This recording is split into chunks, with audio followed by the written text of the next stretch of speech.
हामी जुन ठाउँमा बसोबास गर्छौँ, त्यो ठाउँको वा भनौँ त्यो देशको इतिहास के हो भन्ने कुराको जानकारी हुनु अत्यन्तै महत्त्व हुन्छ। आज हामी एसियाको दुई ठुला देशहरू चीन र भारतको बिचमा हिमालयको काखमा बसेको नेपालको इतिहासको बारेमा जान्नेछौँ। नेपालदेखि दक्षिणपट्टि रहेका देशहरू विदेशी अधीनमा रहँदा पनि नेपाल स्वतन्त्र राष्ट्रको रूपमा रहिरह्यो। त्यसका लागि तत्कालीन नेपालका सेनाहरूको ठुलो योगदान रहेको थियो। नमस्कार, तपाईँहरूलाई नवगान युट्युब च्यानलमा स्वागत छ।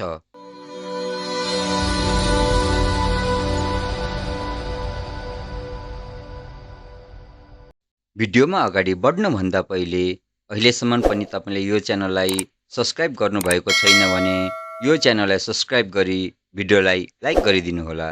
अब सुरु गरौँ नेपालको इतिहासको बारेमा। विभिन्न धर्मशास्त्र तथा पुराणहरूमा नेपाललाई अत्यन्तै प्राचीन भूमिको रूपमा वर्णन गरिएको छ। करिब 13 करोड वर्ष अगाडि बनेका यहाँका पर्वत श्रृङ्खलाहरू र उपत्यकाहरूमा पछि आएर प्राणीहरूको आकर्षण विशेष रूपमा बढ्दै गएको पाइन्छ। नेपाल नामको पहिलो उल्लेख अर्थर परिशिष्टमा गरिएको पाइन्छ। अर्थर परिशिष्टको समय निश्चित गर्न नसकिए तापनि ईसापूर्व 500-600 को बिचमा यसको निर्माण भएको मानिन्छ। यसमा नेपाललाई कामरू, विदेह, उदुम्बर, अवन्ती र कैकेय देशहरूसँग राखी चर्चा गरिएको छ। मूल सर्वास्तित्ववाद विनय वस्तु नामको बौद्ध ग्रन्थमा पनि नेपालबारे चर्चा गरिएको छ। यसमा गौतम बुद्धको समयमै उनका चेलाहरू व्यापारीहरूका साथ नेपाल पसेको घटना उल्लेख गरिएको छ। महाभारत वन पर्वमा नेपाललाई विशेष यानि देशको रूपमा वर्णन गरिएको छ। जैन ग्रन्थ आवश्यक सूत्र तथा कौटल्यको अर्थशास्त्र जुन ईसापूर्व 4थो शताब्दीले पनि नेपालको बारेमा उल्लेख गरेका छन्।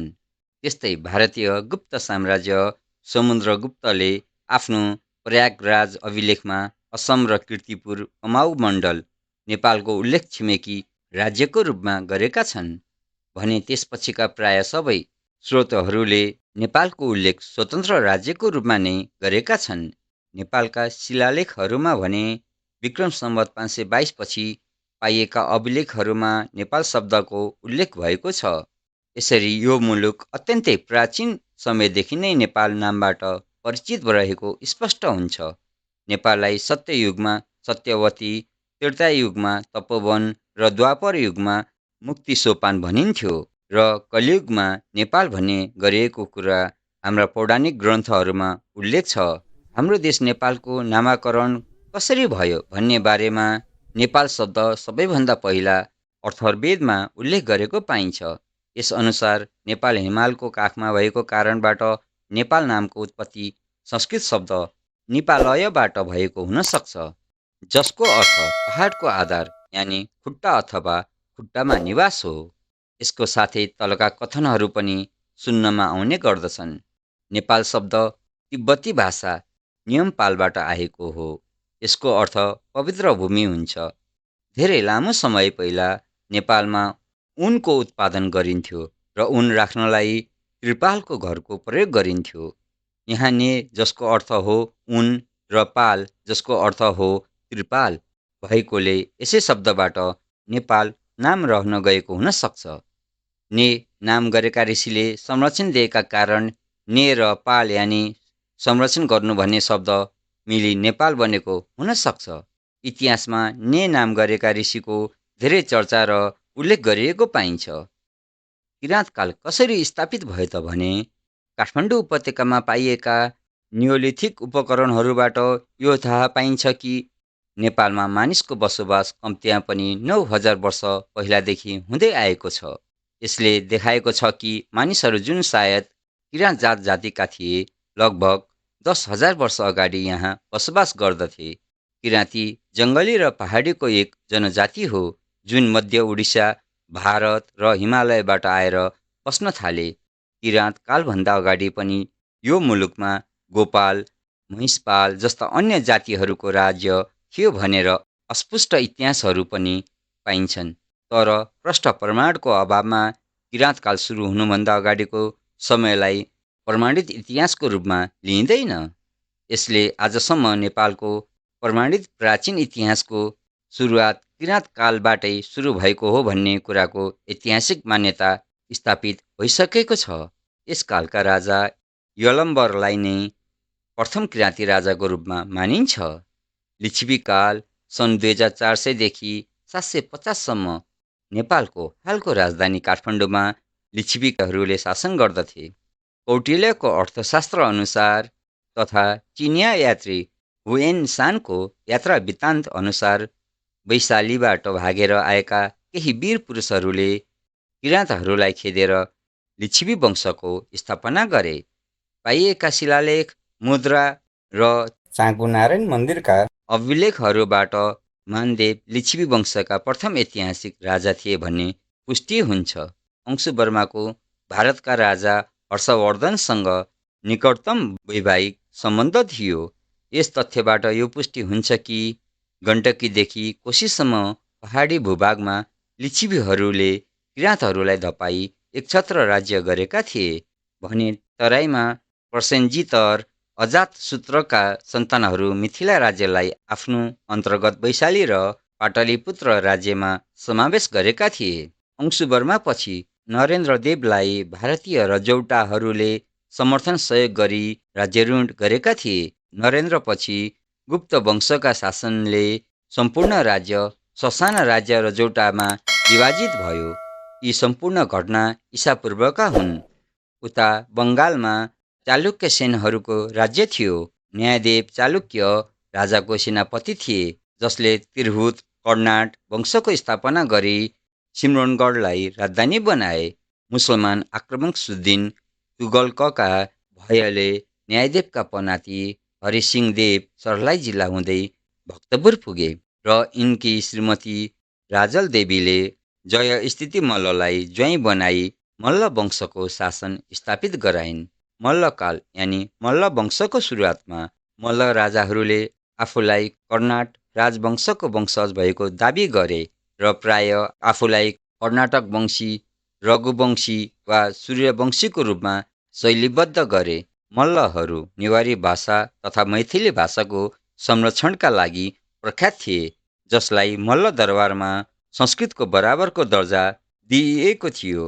मल्ल शासनकालमा मैथिली ब्राह्मण र कान्यकुञ्ज ब्राह्मण पुजारीहरूलाई काठमाडौँमा आमन्त्रित गरी बसाइयो।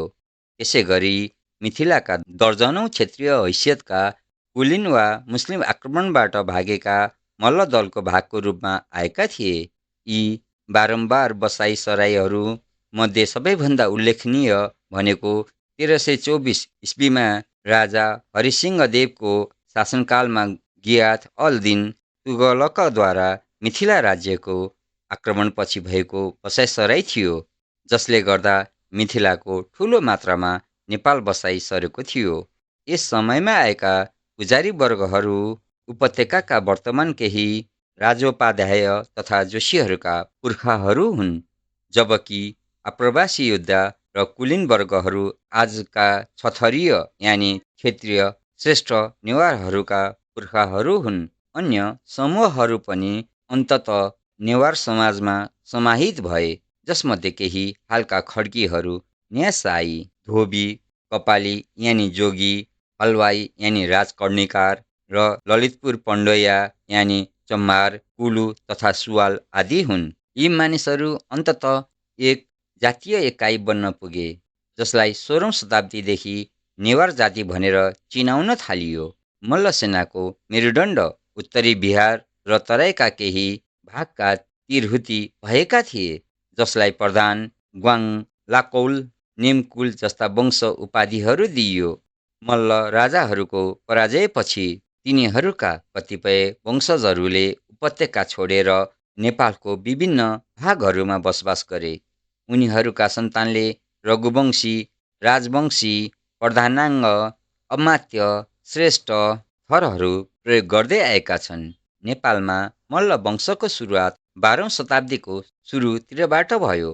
काठमाडौँ उपत्यका विभाजन पूर्व मल्ल वंशका प्रथम राजा अरिमल्ल थिए भने अन्तिम राजा यक्ष मल्ल थिए। त्यसैगरी काठमाडौँ उपत्यका 3 भागमा विभाजन भए पश्चात कीर्तिपुरका प्रथम राजा र अन्तिम राजा क्रमशः रन्तमल्ल र जयप्रकाश मल्ल, ललितपुरका प्रथम राजा र अन्तिम राजा क्रमशः रणमल्ल र देवनरसिंह मल्ल, भक्तपुरका प्रथम राजा र अन्तिम राजा क्रमशः रायमल्ल र रणजित मल्ल थिए। नेपालको एकीकरण विक्रम सम्वत 1779 गोर्खाका राजा नरभूपाल शाहको निधन पश्चात राज्य सम्हालेका उनका जेठा छोरा पृथ्वीनारायण शाहको राज्य विस्तारको सोचसँगै नेपालको एकीकरणको सुरुवात भयो। उनले प्रथम पटक नुवाकोटमा विक्रम सम्वत 1800 आक्रमण गरे, तर त्यस पटक उनी पराजित भए। फेरि विक्रम सम्वत 1801 दोस्रो पटक आक्रमण गरी उनले नुवाकोटमाथि विजय प्राप्त गरे। त्यसपछि उनले विक्रम सम्वत 1814 र विक्रम सम्वत 1821 कीर्तिपुरको युद्धमा दुवै पटक नराम्रो हार बिहोर्नु पर्यो। यस युद्धमा कीर्तिपुरेहरूले सेनापति कालुपाण्डेलाई मारिदिए र पृथ्वीनारायण शाहका भाइ सुरप्रतापको आँखा समेत फोडिदिए। विक्रम सम्वत 1822 चैत्र 3 गते पुनः कीर्तिपुरमाथि आक्रमण गरी विजय हासिल गरे। पृथ्वीनारायणले विक्रम सम्वत 1825 भाद्र शुक्ल चतुर्दशीमा काठमाडौँमा इन्द्रजात्रा मनाइरहेको दिन पारेर आक्रमण गरे र जित हासिल गरे। यसपछि उनले क्रमशः विक्रम सम्वत 1825 आश्विन 22 ललितपुर, विक्रम सम्वत 1826 कार्तिकमा भक्तपुरमाथि विजय प्राप्त गरे। शाह शासन पृथ्वीनारायण शाहले काठमाडौँ उपत्यकामा विजय हासिल गरेपछि विक्रम सम्वत 1826 आफ्नो देशको राजधानी नुवाकोट जिल्लाबाट काठमाडौँमा सार्नुसँगै नयाँ नेपाल अधिराज्यको पनि स्थापना गरे।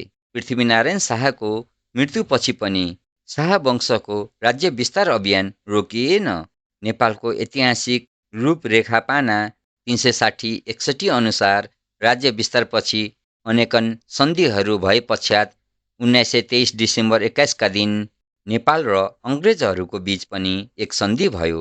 सन्धिमा निम्न उल्लेखित धाराहरू छन्। 1. नेपाल र ग्रेट ब्रिटेन सरकारको बीच सदाकाल मैत्री र शान्ति रहनेछ। देशी र वैदेशिक नीति र व्यवहारमा दुवै सरकार एक अर्काको पूर्ण स्वतन्त्रता मान्नेछन्। 2. वर्तमान सन्धिका धाराहरूले छुने विषयहरूबाहेक 1815 को सुगौली सन्धि र त्यसपछिका अन्य प्रत्येक सन्धि सम्झौता आदि यस सन्धिद्वारा खारेज हुनेछन्। 3. दुवै राज्यका सिमाना जोडिएका छिमेकी देशहरूसित कुनै झगडा टन्टा उठेको खण्डमा प्रस्तुत सन्धि गर्ने दुवै पक्षले पारस्परिक मैत्री र शान्ति कायम राख्ने आपसी सल्लाहद्वारा त्यस झगडा टन्टाको समाधान गर्नेछन्।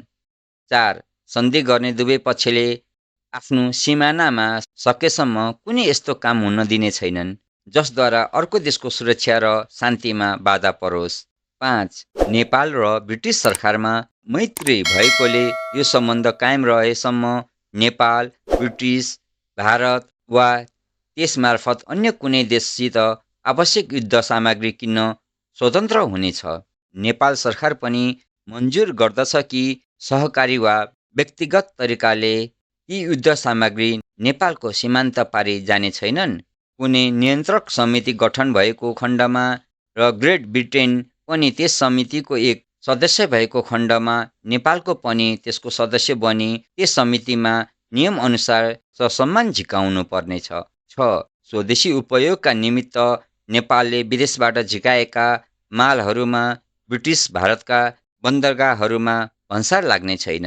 माल आएका समयमा यस विषयमा निर्धारित अधिकारीहरूले बन्दरगाहमा चिफ कस्टम अफिसरको समक्ष आवश्यक प्रमाण पेश गर्नुपर्नेछ। राणाहरूले गरेको पारिवारिक शासन 1903 देखि 2007 सम्म कायम रह्यो। यसमा राणा प्रधानमन्त्रीका भाइ भतिजामा पद सर्दै जाने नियम थियो। देशमा मुख्य शक्तिशाली पदहरूमा पनि राणा खानदानका नै मानिसहरू नियुक्त हुन्थे। आधारभूत मौलिक अधिकार हुँदैन थियो। राणाले जे बोले पनि कानुन सरह लागू हुन्थ्यो। जङ्गबहादुर राणाद्वारा राणा वंशको सुरुवात भएको थियो, जसले राजालाई पनि नियन्त्रणमा लिएको थियो। राणा शासनमा नेपालको प्रधानमन्त्रीलाई श्री 3 महाराजको रूपमा सम्बोधन गरिन्थ्यो। राणा शासनमा निरङ्कुशता, आर्थिक शोषण र धार्मिक उत्पीडन रहेको मानिन्छ। कोच पर्व, भण्डाखाल पर्व जस्ता रक्तपातका इतिहास बोकेको राणा शासनको अन्तिम प्रधानमन्त्री मोहन शमशेर जङ्गबहादुर राणा हुन्। नेपाल अधिराज्य वा गोर्खा अधिराज्य वा असल हिन्दुस्तान दक्षिण एसियाको एक हिन्दू राज्य थियो, जसको गठित विक्रम सम्वत 1824मा नेपालको एकीकरणद्वारा भएको थियो।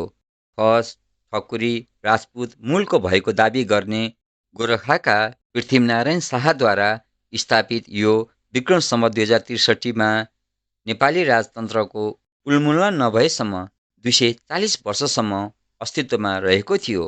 यस अवधिमा नेपाल औपचारिक रूपमा शाह वंशको शासनको अधीनमा रहेको थियो। विक्रम सम्वत 1884मा राजकुमार बहादुर शाहको नेतृत्वमा नेपाली सेनाले तिब्बतमाथि आक्रमण गर्दै दिगाचारमा लुटपाट गरेको थियो। त्यसपश्चात तिब्बतको दलाइ लामा र चिनिया उच्च अधिकारीहरूले सैन्य सहयोगका लागि चिनिया प्रशासनलाई खबर गरेका थिए। यहाँ भन्नुपर्ने कुरा के छ भने दलाइ लामा कुनै नाम नभई एक पद हो, जसको अर्थ मङ्गोलियन भाषामा दलाइको अर्थ समुद्र र लामाको अर्थ गुरु हुन्छ। फुकाङगाङको नेतृत्वमा चिनिया र तिब्बती सेनाले नेपालमाथि आक्रमण गरे पनि नुवाकोट जिल्लामा असफल भएका थिए र वार्तामा गएका थिए। 4 काजीहरूमध्ये सबैभन्दा प्रभावशाली रहेको मूल काजी दामोदर पाण्डेलाई बहादुर शाहले हटाएका थिए। मूल काजी कीर्तिमानसिंह बस्नेतले राजा गृमायुद्ध विक्रम शाहको रक्षा गर्न र पूर्व राजा रणबहादुर शाहलाई नेपालबाट टाढा राख्न प्रयास गरेका थिए। 1860 फागुन 24का दिन पूर्व राजा फर्के र मुक्तियार नेपालको प्रधानमन्त्री बनेका थिए र दामोदर पाण्डेलाई खानकोटमा मृत्युदण्ड दिएको थियो। विक्रम सम्वत 1862मा रणबहादुर शाहको मृत्युपछि भएको भण्डारखाल पर्वले आधिकारिक मुक्तियार भीमसेन थापाको उदयलाई अगाडि बढाएको थियो, जो सन् 1862देखि 1923सम्म नेपालको वास्तविक शासक बनेका थिए। तथापि 19औं शताब्दीको सुरुतिर भारतमा इस्ट इन्डिया कम्पनीको शासनको विस्तारले नेपाल अङ्ग्रेज युद्ध यानि 1871 कार्तिक 18देखि 1872 फागुन 24 निम्ताएको थियो, जसको परिणामस्वरूप नेपाल पराजित भएको थियो। सुगौली सन्धि अन्तर्गत राज्यले आफ्नो आन्तरिक स्वतन्त्रता कायम राखेको थियो, तर नेपालले आफ्नो भूभागहरू गुमाउन पुगेको थियो। मेची नदी महाकाली नदीलाई नेपालको भूभागको सीमाको रूपमा चित्रण गरिएको थियो। सुगौली सन्धि अघिको राज्यको भूभागलाई विशाल नेपाल पनि भन्ने गरिन्छ। राजनीतिक परिदृश्यमा मुक्तियार माथरवर सिंह थापाको मृत्युले थापा आधिपत्यको अन्त्य गरी कोच पर्वको लागि पृष्ठभूमि खडा गरेको थियो। यसको परिणामस्वरूप खस क्षेत्री राणा वंशको उत्थान भएको थियो र 1903 देखि 2007सम्म अर्को शताब्दीका लागि नेपालको प्रधानमन्त्रीको पदलाई राणाहरूले परिवारमा वंशज बनाएको थियो, जसलाई श्री 3 महाराजले सम्बोधन समेत गरिन्थ्यो। 2006मा नयाँ स्वतन्त्र गणतन्त्र भारतले एक मैत्री सन्धिमा हस्ताक्षर गरेको थियो, जसमा दुवै राष्ट्र एक अर्काको सार्वभौमिकताको सम्मान गर्न सहमत भएका थिए। सोही वर्ष भारतले श्री 5 त्रिभुवन राजालाई समर्थन गर्न महत्त्वपूर्ण भूमिका खेलेको थियो, जसलाई राणा प्रधानमन्त्री मोहन शमशेर जबरालाई पदच्युत गर्न मद्दत गरेको थियो। 7 सालको क्रान्तिले राणा शासनको अन्त्य गरेको थियो, जसलाई राजा त्रिभुवनको समर्थन थियो। राणा शासनको उन्मूलन पश्चात सुधार लागू गर्न र संविधान पारित गर्न असफल प्रयासहरू भएका थिए। राजा त्रिभुवनको निधन भएसँगै नेपालको राजा बनेका राजा महेन्द्र वीर विक्रम शाहले 2015 सालमा निर्वाचित संसद भङ्ग गर्दै 2017 साल पुस 1 गते निर्दलीय पञ्चायती व्यवस्था लागू गर्नुभएको थियो। 18 सालमा भएको क्रान्तिलाई दबाएर राज्य सत्ता अगाडि बढिरह्यो। राजा महेन्द्रको निधनपछि श्री 5 वीरेन्द्र वीर विक्रम शाह राजा हुनुभयो। त्यसपछि 33 सालको बीपीको मेलमिलाप नीति, 2036 सालको विद्यार्थी आन्दोलन आदिको दबावका कारण 2036मा राजा वीरेन्द्रले नेपालमा जनमत सङ्ग्रह गराउनुभयो। बहुदल वा सुधारिएको पञ्चायत कुन रोज्ने भनी गराइएको जनमत सङ्ग्रहमा पञ्चायत पक्षले जित्यो। भनिन्छ यो जितमा सत्ता पक्षले आफ्नो शक्तिको दुरुपयोग गरेको थियो, तर यसको कुनै प्रमाण भने छैन। त्यसपछि पनि देशमा बहुदलीय व्यवस्था स्थापना हुन नसकेपछि 2042 सालमा नेपाली कङ्ग्रेसले सत्याग्रह सुरु गर्यो। अन्ततः यो कदम 2046 सालमा जनआन्दोलनमा परिणत भयो। 2046मा भएको नेपालको प्रथम जनआन्दोलनमा विभिन्न राजनीतिक दलहरू एकै उद्देश्य लिएर सडकमा उत्रिएका थिए। नेपाली काङ्ग्रेसले नेतृत्व गरेको यो आन्दोलनमा विभिन्न कम्युनिस्ट पार्टीहरूको समूह संयुक्त वाम मोर्चा बनाएर आन्दोलनमा उत्रियो। यो आन्दोलन 50 दिनसम्म चलेको थियो र 2046 साल चैत्र 26 गते दरबारमा एक सम्झौता भयो। उक्त सम्झौतापछि नेपाल संवैधानिक राजतन्त्र मुलुक बनेको थियो। त्यसपछि 2052 सालमा नेपाल कम्युनिस्ट पार्टी माओवादीको नेतृत्वमा जनयुद्ध सुरु भयो। यो जनयुद्ध 2062 सालसम्म 10 वर्षसम्म चलेको थियो, जसमा दुवैतर्फ गरी 17,000 भन्दा बढीको ज्यान गएको थियो। 2058 साल जेठ 19 गते राति दरबार हत्याकाण्ड भयो, जसमा नेपालीका प्यारा राजा वीरेन्द्र, वीर विक्रम शाहदेव, प्यारी रानी ऐश्वर्या राज्यलक्ष्मी देवी शाह, युवराज धीराज, दिपेन्द्र वीर विक्रम शाह, राजकुमारी श्रुति, राजकुमार निराजन लगायत राजपरिवारको मृत्यु भयो। दरबार हत्याकाण्डपछि श्रीपाँच ज्ञानेन्द्र वीर विक्रम शाह राजा बन्नुभएको थियो। 2062-63 को जनआन्दोलन सुरु गर्नु अगाडि नेपालका 8 दल मिलेर भारतको दिल्लीमा 12 बुँदे सम्झौता गरे।